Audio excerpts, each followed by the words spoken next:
Welcome to another video lesson. Today we're going over parametric equations. After today, we're going to be able to graph parametric equations, and we're going to start using them to solve problems with motion of projectiles, which is pretty cool, pretty applicable. So let's hop right into it. Alrighty, parametric equations. First of all, what we've been working with so far, and what you guys know and love, are Cartesian equations, okay? Or equations with variables in Cartesian coordinates, typically our x and y plane, okay, like we have down here, right? This circle is something that we can graph on a Cartesian plane pretty easily. However, there are some limitations with our Cartesian planes, or with our Cartesian equations, okay? First of all, sometimes often they don't meet the definition of a function. Okay, so I can't express this circle here, right, as a function, right, as f of x equals anything, right? I can't do that. And so that often is an issue for us. And we don't get any sort of reference to time here. Okay, so if I were to say that an object is moving along this circle, along this path, right, with respect to time, I don't get any sort of indication of when that object was, say, right here, okay, versus when it's right here. Okay, there's nothing that that kind of helps me see that with my Cartesian equations. And then again, with reference to this kind of particle moving along this circle, there is no direction given. Okay, so if there were a particle moving along the circle, I wouldn't know if it was going, say, counterclockwise or clockwise, right? Okay, so that is where our parametric equations enter and where they are very helpful for us, okay? So these are equations that are going to express the position of an object horizontally and vertically, okay? In reference to what's often time, okay? This independent variable is often going to be time. So you can see down here, let me erase this down here, you can see we've got x of t equals, okay, cosine t, and y of t equals sine of t. So you're going to see kind of two functions or two equations. It'll be x equals something, okay, and our independent variable will be the same, and in this case it's t. And then you'll have y equals something, again in terms of t. Now what this is doing is saying, okay, this is my curve, right, that we're traveling along. Now at t equals, I don't know, say whatever t equals, right? Let's say t is 1, okay? When t is 1, okay, I've moved this far in the x direction, okay? And I've moved this far in the y direction, all right? Move this far x and this far y, and it needs to then land on my curve, okay? Or it will land on my curve, okay? So then if I have a different value for t, say this moves this way, okay, then, or moves clockwise, okay, then you're going to get different positions along your curve, okay? So it's going to better represent movement along some curve, all right? And you'll see, sorry, kind of confused you here, but you'll see these different points here, these different positions, and you'll see the timestamps on each of those positions, all right? So if we're starting here, okay, right below this x-axis at t equals -2, and we travel clockwise, right? When t is -1, you might have a point here, and when t is 0, you'll have another point here, and we keep moving along our curve, and t is 1, and then finally 2, okay?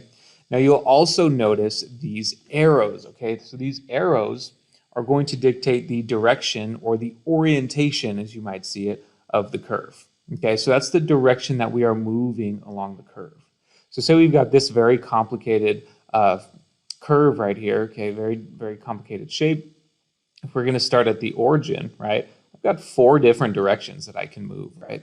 Okay, I can move this way, this way, this way, or this way, all right? So we would need to then figure out, right, you could go ahead and plot some points here that would say, okay, I got a point here, and then next there's a point here, okay, this says at t equals 1, this will be at t equals 2, and then at t equals 3, maybe we move this way. Okay, so you can see which way you're moving. So I would put arrows facing, say, this way, okay, for this particular graph with these given t values, all right?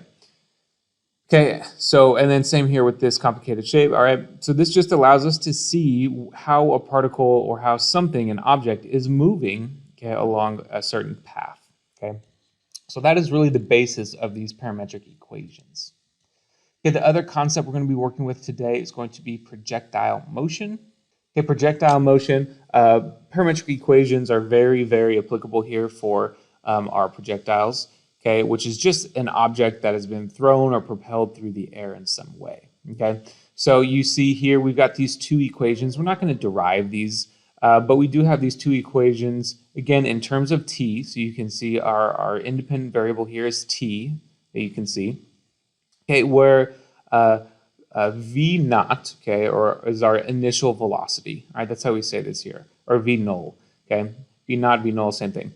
Okay, so v naught here is going to be our initial velocity, and same thing here, okay? So this is kind of showing us, bring up our little diagram here, okay, on any given time, okay, so say we have a little time here, okay, that is how far we've moved in the x direction. Okay, that's what this equation is showing. And then this in red is the equation showing how high we've gone in, say, the y direction. Okay, and again, these are both in terms of t. Okay, g is our gravitational constant. T is in time. Could be seconds, could be minutes, whatever the context of the problem is, and then h naught is our initial height. Okay, so if I threw a ball, right, and I'm, I don't know, 2 meters tall, okay, then the initial height would be 2 meters or so. Okay, but if you kick the ball off the ground, then your initial height might be 0. Okay, and we'll see that with our examples later on. All right, let's get into sketching curves with parametrics. All right. So we're given our parametric equations, and we're given the interval that we are going to sketch the curves of, okay? Given this interval. So I've got this equation x equals 3t, okay? So again, this is telling me the movement in the x direction, and then y equals square root of t plus 6, okay? And that's giving me the movement of some object, okay, along this curve in the y direction. And we're going from 0 to 8. Okay, so the easiest way to go ahead and do this is to just make a table. All right, I know you guys love making tables, so we're going to make a table here. And again, we're just going to pick t values from 0 down to 8. All right, so 0, 1, 2, 3, 4, 5, 6, 7, 8. All right, how we do this? I'm going to take my value for t, okay, so for this one it's 0, and I'm going to plug it in to the x equation. Okay, so I'd have 0 plugged into here, and that's going to give me this value for my x. All right, so I've got x equals 3 times 0, that's 0. All right, now I'm going to take 0 and plug it into the equation for my y. Okay, that gives me square root of 0 is 0 plus 6 is 6.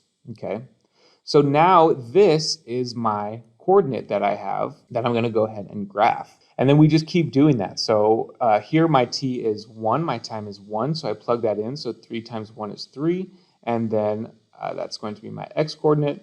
And then square root of 1 is 1 plus 6 is 7. Okay, so again, all of these are coordinates that we can go ahead and plot. All right, come down here to 4. 4 times 3 is 12, and then square root of 4 is 2 plus 6 is 8. Okay, so again, these are all coordinates that I'm given here. All right, now we can go ahead and do this in our calculators. Okay. Go ahead and plug in, again, I'm putting in my x and my y values into this list. Okay, putting in x and y values into this list, and I go ahead and plot that. Okay, now since we're just sketching here, we can go ahead and just connect all of our points, right? And what we don't want to forget to do is to put what we call the speed. Okay, the speed is where we just timestamp each of these points. Okay, so I can see how fast it took for me to get from this point, say, to this point. Okay, it took t equals 1, so 1 second for us to get from this point, this initial point, to this point right here. Okay, and then the direction, we always want to have our orientation or our direction. So we are moving as t increases, we're moving from left to right with our curve. Okay, and it can go from right to left, but in this case, we're going from left to right. Just so we can see here on our planes, this is x and y on our axes. Okay, so keep that in mind when we sketch these curves. we are given, or we are sketching them on the X and Y axes right now, okay? So go ahead and use that same process and see if you can't sketch this curve here on the right. Go ahead and pause the video and see if you can't sketch it. Okay, so here's what I got here. Okay, our t is going from -10 to +10.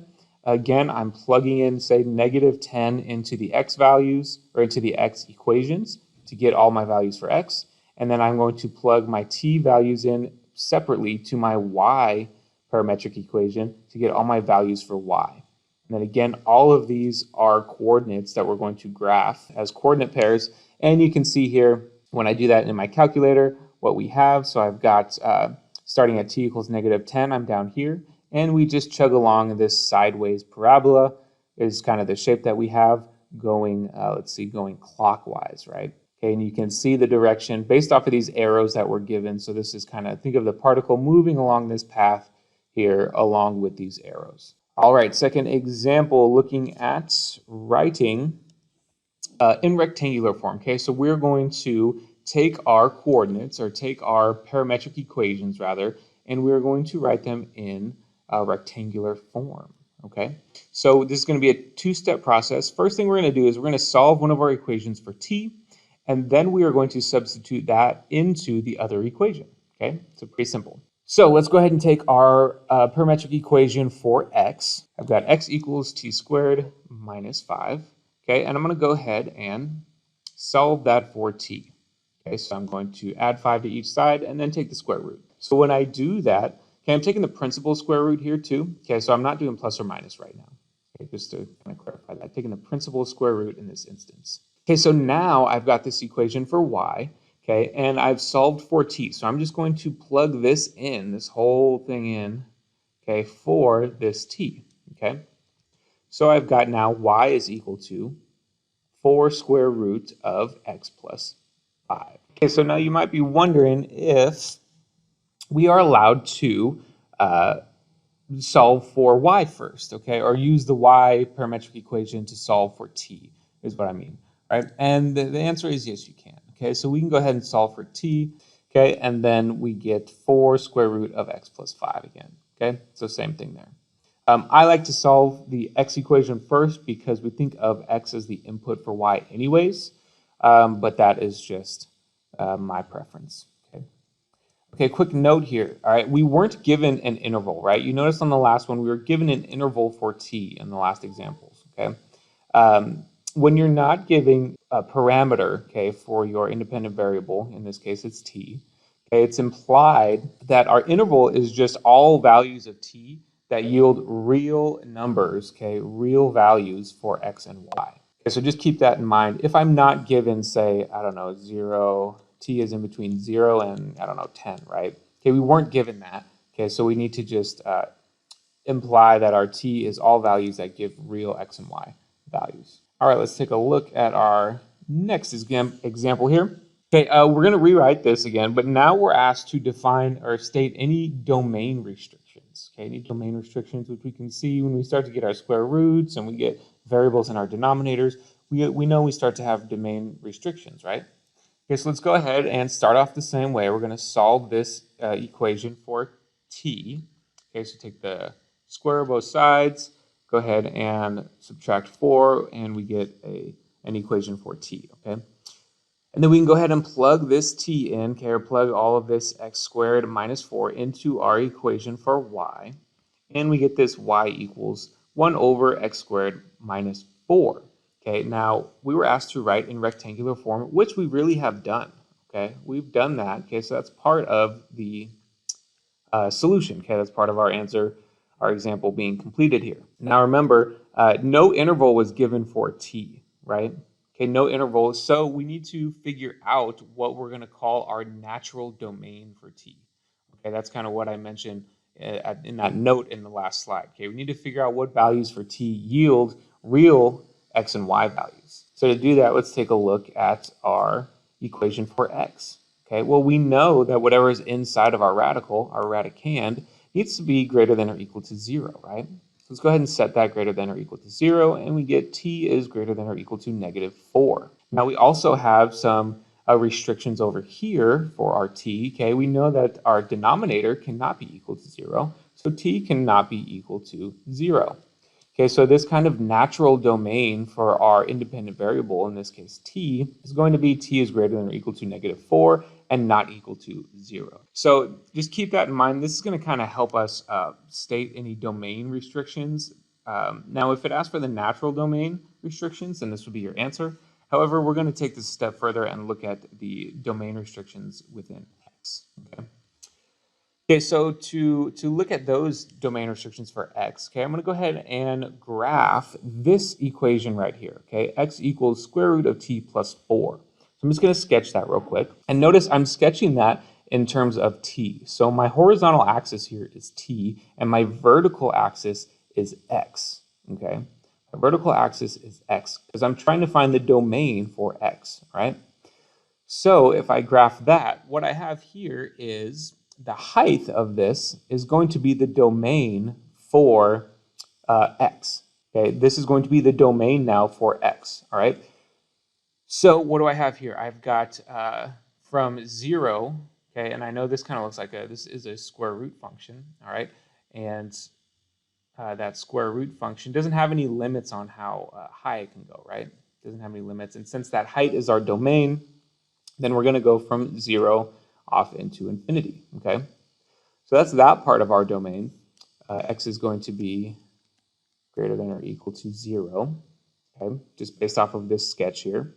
But we also need to take a look at our at our final Cartesian equation. Okay, we see that we have a variable x here in the denominator, so we can set that not equal to 0 and solve for x, and we get that x is not equal to plus or minus 2. I'm going to show you our domain here, okay, our domain restrictions rather. Okay, x has to be greater than or equal to 0, and it cannot be equal to 2. Notice I didn't add the -2, because -2 does not fall within this interval right here, okay? So I don't have to add that for my domain restrictions because it's already omitted from this interval of x being greater than or equal to 0, okay? And x is an element of real numbers. So this is going to be sort of our domain here for this parametric equation, okay? All right, now let's take a look at when we have a different parameter, okay? A parameter, say, of theta. So we've got x is equal to 3 sine theta and y is equal to 8 cosine theta, okay? And we're going to rewrite this in rectangular form, and then we're going to sketch the graph. So in order to do this, we're going to think, okay, first, how can I solve for sine of theta and cosine theta? Okay, that's what I want to think of solving for first, all right? So we're going to use this equation for x, and we are going to solve for sine theta. So we just divide by 3, and we get sine theta is equal to x over 3. And we're going to use our equation for y, divide by 8, and we get cosine theta equals y over 8. And you're probably wondering, well, why did we solve for sine and cosine? Well, because we are going to go ahead and use one of our IDs, okay, that says sine squared theta plus cosine squared theta equals 1. Now, if we just go ahead and substitute in, okay, sine theta and cosine theta into this here equation, this identity, okay, we're going to get this right here, which hopefully is starting to look familiar to you. This looks like, what, an ellipse, right? It's starting to look like the equation for an ellipse, okay? We've got 2 squared terms being added. This is going to look like an ellipse. So we know that my a value is going to be the greater of these, okay? So it's going to be the square root of my denominator here, so that's going to be 8.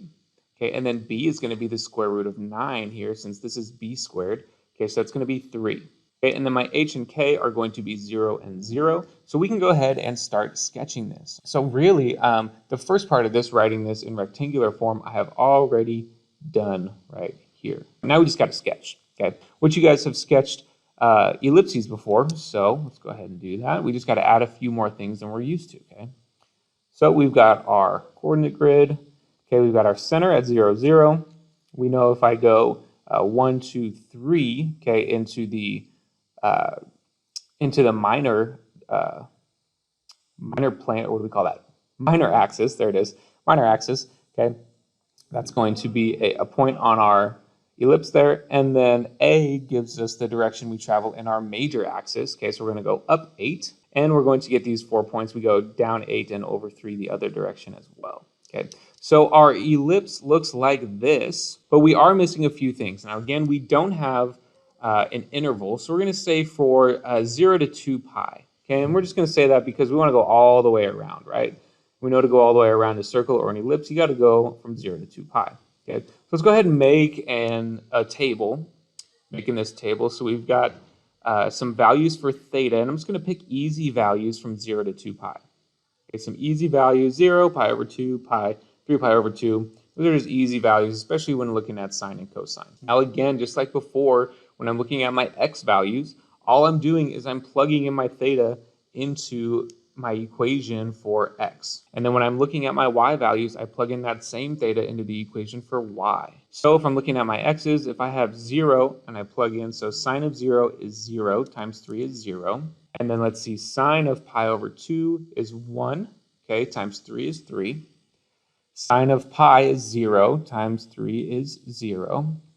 Sine of 3 pi over 2 is negative 1 times 3 is negative 3. Okay, so that's how I came up with my x values here.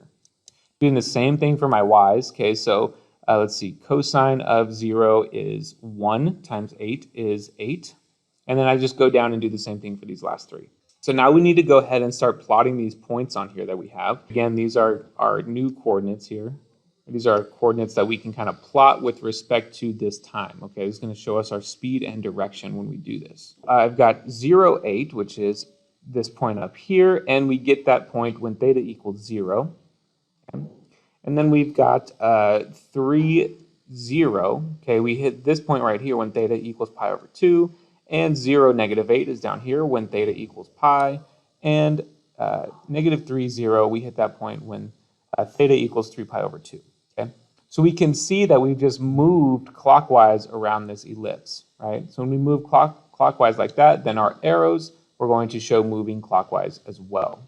Okay? So we have our equation y equals x squared plus 2. Okay? We want to graph each equation and we want to indicate the speed and orientation. Okay, but we're given different parameters. Okay, we're given 3 different parameters, so we're going to tackle these one at a time. So first thing I want to do here, we're using the parameter to determine the parametric equations that are representing this. Okay, so this is a Cartesian equation, right? And we're given this parameter of t equals x minus 1, and we're going to use that to find the parametric equations for this Cartesian equation. So the first thing we're going to do is we're going to solve for x here. Okay. And then I'm going to go ahead and plug in this t plus 1 into our Cartesian equation wherever I see x. Okay? So I plug in, instead of x squared plus 2, I've got t plus 1 quantity squared plus 2. And I can just FOIL that out. And when I simplify, I get y is equal to t squared plus 2t plus 3. These are my 2 parametric equations. All right, we're looking for these parametric equations, and we just found them. So now we need to go ahead and graph. Now notice when I graph though, okay, I'm going to pull up the graphs for all of these. Okay, notice they're the same. All right, the shape of the graph does not change when we do this. Okay, because this is the curve, and we're just moving along this curve at different speeds and potentially in different directions. Okay, so all of our curves should look the same. We're just going to go ahead and plot a few points now to show the speed and orientation. Okay. So I just picked some values for t, and I'm not giving any references here, so I just picked some values for t. And then again, I'm plugging in t into this equation here, okay, into this parametric equation for x to find these values, do the same thing, plugging them into this parametric equation for y, and I find these values. And I can just go ahead and plot all of these coordinate points, okay, at these values of t. I got negative 2, 6 at t equals 3. I've got 0, 2 at t equals negative 1. And I can just plot all of my other points here. 311 is not on there, so I didn't include it. Okay, but we can see that as we move along our curve, okay, as t increases, we are moving from left to right. Okay, we're moving from left to right across our curve there. All right, so let's take a look at this next parameter. Okay, t equals 2x. Okay, so we're just going to go ahead and solve for x. So x is equal to t over 2. And then we can plug that into our Cartesian equation and solve for y. Okay, so y is going to be, let's see, t over 2 quantity squared plus 2, and simplify that to 1/4 t squared plus 2. Okay, so these are our 2 parametric equations then. Okay, so we then go ahead and set up a table based off of these 2 parametric equations. All right, so again, I'm picking some t values. Can you be kind of strategic, like what t value is going to give me an x value that I can see on this curve, okay, and then it's going to give you also a y value that falls along that curve, all right?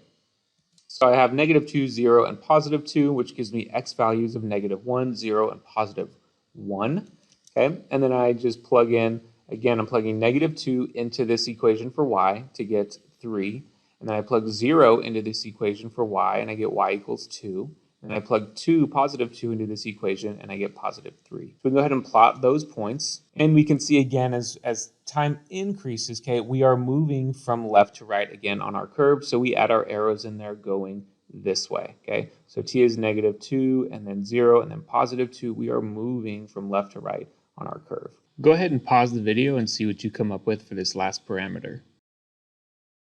Okay, so at t equals 1, we are at 2, 6. Okay, at 0, we are at 418, which is off where we can see right now.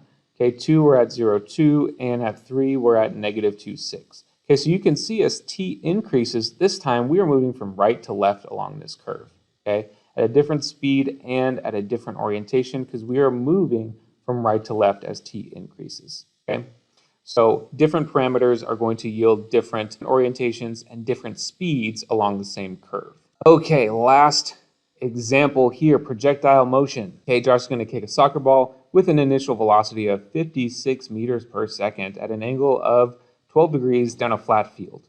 Okay, how far away from Josh will the ball land? Okay, now I don't want to make anybody feel bad about their artistic abilities, but I mean, I would agree that this is probably the best stick figure that's ever been drawn. Okay, we've got Josh here, he's just kicked the ball. Everybody knows Josh with the curly hair. Okay, so he's kicked the ball at this angle of 12 degrees. Okay, we're looking for how far away the ball lands from Josh. Okay, so we've got this horizontal distance that we're trying to find. Okay, now if you remember on our concept slides, okay, we were given equations for horizontal distance and for vertical distance. Okay, so first thing we need to do here, based off what we're given, okay, we need to go ahead and use this vertical equation first. And we're going to do that, okay, we're given, or we know that g is just the acceleration due to gravity, okay, so that's a constant, okay, so that's 9.8 meters per second squared, or 32 feet per second squared. And we were given meters per second here, so we're going to go ahead and use meters per second squared. Okay, and then this is a ball being kicked off the ground, so I know my initial height is going to be 0 meters. And then we can just plug in what we know into this equation for y. So we've got t, we don't know t yet, we don't know how long the ball is in the air, and that's really why we're solving this, okay? We're trying to see how long the ball is in the air, and then we're going to use that to solve for how far it went. So we've got our initial velocity, okay, we've got our angle, okay, minus 1/2 g is our constant, okay, t squared plus 0 meters, that's our initial height, all right? So t is in seconds here. We can check our units for y because y should be in meters, right? So if, let's see, t is in seconds, and that's going to cross out with these seconds, just thinking about units, if t is in seconds. And then if t again is in seconds, then when you square it, you're going to get seconds squared, and that's going to cancel out with seconds squared for my acceleration. We'll be left with meters here and meters here. So just a good way to check your units there. Okay, so we can go ahead and plug this equation into our calculators. Okay, we get this curve that looks something like this, okay? Now we know that this is going to be at, okay, t equals 0. And then we know that this is when the ball gets back to the ground, because t is our independent variable. And then this is y, this is our height, okay? Our y or our height. That's what this axis is, okay? So we just need to find what this 0 is, okay? So we can do that by hitting our calculate 0, picking our left and right bounds, and we're going to get the 0 of, all right, so this is what we have when we calculate our 0 here. Again, this is in time, okay? So this 0 is t for time, okay? So what we learned from this is that the ball is in the air for 2.3761336 seconds, okay? That's what we're getting out of this. So now I can go ahead and plug that into my equation for y, and then we can solve, or sorry, my equation for x is what we're going to plug that into, and then we can tell how far the ball went, which is what we've been looking for this whole time. Okay, so all I'm doing is my equation for x, I plug in t, Plug in 2.37613 and for t, and then again, thinking of my units here, my seconds cancel out, my distance is in meters, which checks out, that's good. And we can just go ahead and solve this because this is something that we can plug into our calculator, and we get t is approximately 130 meters, right? Sorry that was a long video, you guys, but a lot to get through with parametric equations. But that is all for today. Good luck with your practice.